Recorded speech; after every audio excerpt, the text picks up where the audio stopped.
এই ইউনিটটা আমরা বসাবো। এই ইউনিটটা আমরা এই রিসেন্টলি 10 মেগাওয়াট বিদ্যুৎ বসে আমরা এই পাওয়ার ট্রান্সফরমারটা স্থাপন করবো। খুব তাড়াতাড়ি এই কাজটা চলতেছে। ওই জায়গাটা আরো চলে যায়,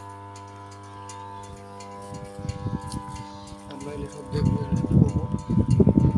এবং চলতেছে আমাদের এখানে একটা ইউনিট করবো আমরা, এখানে এই জায়গায় ইউনিটটা হবে, এই জায়গায় ইউনিটটা হবে। আমরা এখানে কতজন বসে আছে।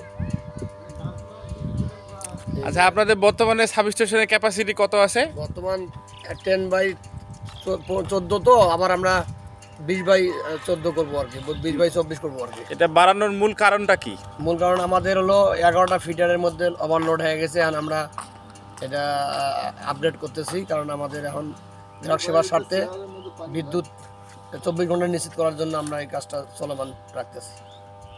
আচ্ছা, সব কিছুই তাহলে গ্রাহক সেবার স্বার্থে? জি, সব গ্রাহক সেবার সাথে, গ্রাহক সবার উপরে গ্রাহক আছে বিধে আমরা আছি। গ্রাহক সেবার মান উন্নয়নের যত কিছু করার প্রস্তুতি আমরা নিয়ে আছি।